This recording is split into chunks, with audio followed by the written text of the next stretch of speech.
যে কোনো মানুষের বেহেশত পেতে হলে কিছু শর্ত পবিত্র কোরআনে সূরা আল আসরের 1 থেকে 3 নম্বর আয়াতে উল্লেখ করা হয়েছে যে ওয়াল আসর ইন্নাল ইনসানা লাফি খাসর ইল্লা আল্লাযিনা আমানু ওয়া আমিলুস সলিহাতি ওয়া তাওয়াসাউ বিল হাক্কি ওয়া তাওয়াসাউ বিস সাবর।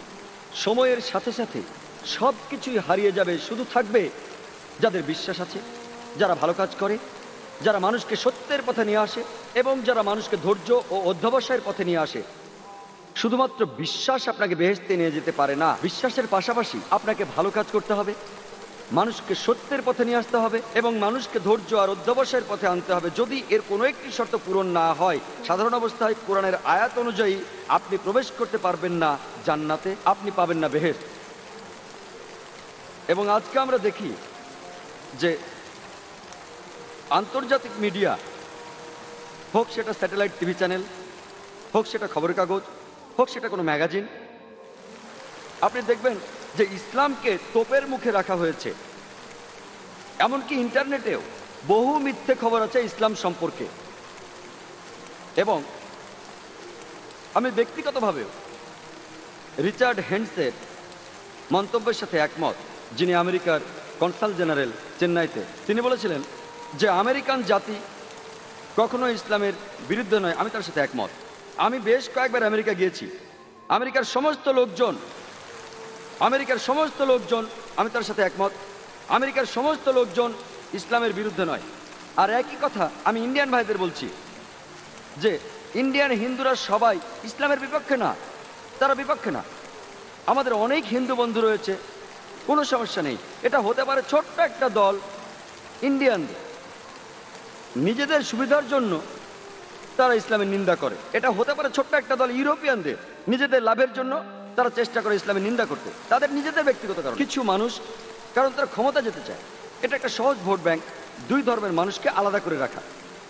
কিছু মানুষ রাষ্ট্রপ্রধানের ভুলগুলোকে নিয়ে যায় অন্য পথে, তার চিন্তাটাকে অন্যদিকে নিয়ে যায়, অন্য আরেক ঘটনা তৈরি করে ইসলামকে তোপের মুখে রেখে। তাই আমি মেনে নিচ্ছি যে সব মিলিয়ে আমেরিকান জাতি ইসলামের বিপক্ষে না, সব মিলিয়ে ইন্ডিয়ান অমুসলিমরা ইসলামের বিপক্ষে না। এটা শুধুমাত্র হাতে গোনা কয়েকজন, আর এই কটা লোকই মিডিয়াকে কন্ট্রোল করছে। ব্যক্তিগতভাবেও রিচার্ড হেন্ডসের মন্তব্যের সাথে একমত, যিনি আমেরিকার কনসাল জেনারেল চেন্নাইতে। তিনি বলেছিলেন যে আমেরিকান জাতি কখনো ইসলামের বিরুদ্ধে নয়। আমি তার সাথে একমত। আমি বেশ কয়েকবার আমেরিকা গিয়েছি। আমেরিকার সমস্ত লোকজন আমি তার সাথে একমত। আমেরিকার সমস্ত লোকজন ইসলামের বিরুদ্ধে নয়। আর একই কথা আমি ইন্ডিয়ান ভাইদের বলছি যে ইন্ডিয়ান হিন্দুরা সবাই ইসলামের বিপক্ষে না, তারা বিপক্ষে না। আমাদের অনেক হিন্দু বন্ধু রয়েছে, কোনো সমস্যা নেই। এটা হতে পারে ছোট্ট একটা দল ইন্ডিয়ানদের, নিজেদের সুবিধার জন্য তারা ইসলামের নিন্দা করে। এটা হতে পারে ছোট্ট একটা দল ইউরোপিয়ানদের, নিজেদের লাভের জন্য তারা চেষ্টা করে ইসলামের নিন্দা করতে, তাদের নিজেদের ব্যক্তিগত কারণ। কিছু মানুষ কারণ তারা ক্ষমতা যেতে চায়। এটা একটা সহজ ভোট ব্যাংক, দুই ধর্মের মানুষকে আলাদা করে রাখা। কিছু মানুষ রাষ্ট্রপ্রধানের ভুলগুলোকে নিয়ে যায় অন্য পথে, তার চিন্তাটাকে অন্যদিকে নিয়ে যায়, অন্য আরেক ঘটনা তৈরি করে ইসলামকে তোপের মুখে রেখে। তাহলে আমি এটা মানছি যে জাতি হিসেবে পুরো আমেরিকা ইসলামের বিপক্ষে না, জাতি হিসেবে ভারতের অমুসলিমরা ইসলামের বিপক্ষে না, শুধুমাত্র সিলেক্টেড কিছু লোকজন, আর এই লোকগুলোই মিডিয়াকে কন্ট্রোল করছে। একবার টাইম ম্যাগাজিনে একটা আর্টিকেল এসেছিল এপ্রিল মাসের 16 তারিখ 1979 সালে। লেখা ছিল 60,000-এরও বেশি বই লেখা হয়েছে ইসলামের বিপক্ষে মাত্র 150 বছরের মধ্যে। 60,000-এরও বেশি বই ইসলামের বিপক্ষে লেখা হয়েছে মাত্র 150 বছরের মধ্যে। আপনি যদি হিসেব করেন টাইম ম্যাগাজিনের এই আর্টিকেল অনুযায়ী প্রত্যেক দিন ইসলামের বিপক্ষে একটার বেশি বই লেখা হয়েছে, প্রত্যেক দিন। আর মিডিয়া, আমি মিডিয়াকে দোষ দেব আর দোষ দেব পলিটিশিয়ানদের। আমাদের আজকের এই সমস্যার জন্য আমার মতে দায়ী এই সমস্যার জন্য মিডিয়া আর পলিটিশিয়ানরা। আমার কথায় যদি কেউ আহত হয়ে থাকেন তাহলে আমি দুঃখিত, কারণ আমি কাউকে আঘাত করতে চাইনি। এটা জাস্ট আমার মতামত। আপনি যদি মিডিয়াকে ভালো করে দেখেন, আমি জানি এখানে অনেক সাংবাদিক আছেন, সকালেও আমি বলেছিলাম যে অধিকাংশ সাংবাদিকই আছেন সত্যবাদী আর তারা বেশ ভালো। বিপক্ষে রয়েছে বেশিরভাগ মানুষ, অর্ধেকেরও বেশি। এর মানে কিন্তু সবাই না, এর মানে অর্ধেকেরও বেশি। আর আপনি যদি ভালোভাবে দেখেন যে আজকে বিশেষভাবে মুসলমানদের টার্গেট করছে মিডিয়া।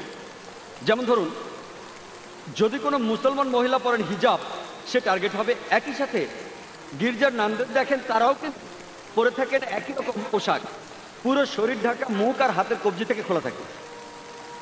মানুষ তাদের শ্রদ্ধা করেন কেন? পার্থক্যটা কোথায়?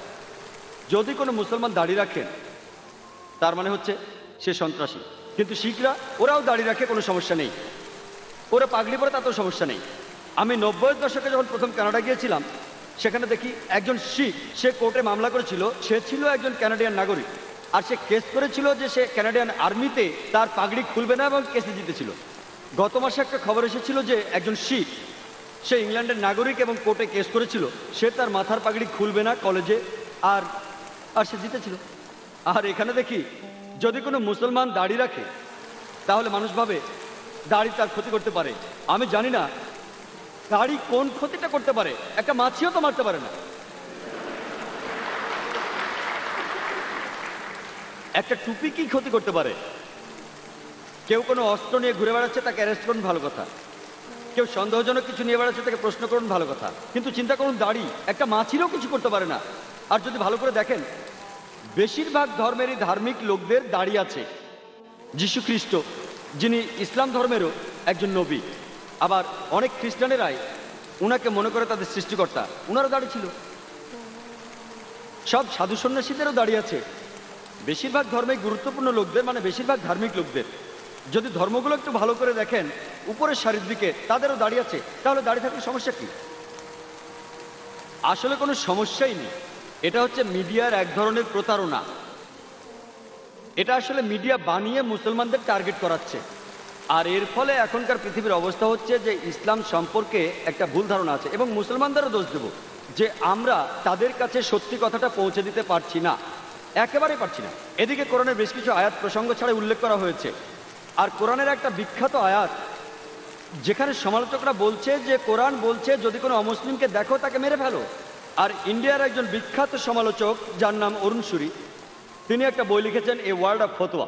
তিনি কোরআনের উদ্ধৃতিতে লিখেছেন, সূরা তাওবার 5 নম্বর আয়াতে উল্লেখ আছে, তার মধ্যে কোরআন বলছে যদি কোনো কাফেরের সাথে দেখা হয়, ব্র্যাকেটের মধ্যে হিন্দু, যদি কোনো কাফেরের সাথে দেখা হয়, ব্র্যাকেটে হিন্দু, তাকে মেরে ফেলো, তার বিরুদ্ধে যুদ্ধের সব প্রস্তুতি নিয়ে রাখো। তাহলে ভেবে দেখুন, যদি কোনো সাধারণ নিরীহ হিন্দু এটা পড়ে, কোরআন বলে যদি কোনো হিন্দুর সাথে দেখা হয় তাকে মেরে ফেলো, তাহলে তখনই তার একটা প্রতিক্রিয়া হবে, লোকটা ইসলামের বিরুদ্ধে চলে যাবে। সমস্যা হচ্ছে কিছু হাতে গোনা লোক তাদের নিজেদের উদ্দেশ্য পূরণ করতে চাচ্ছে, কারণ তারাই এই বইগুলো লিখছে, যেমন এ ওয়ার্ল্ড অফ ফতোয়া।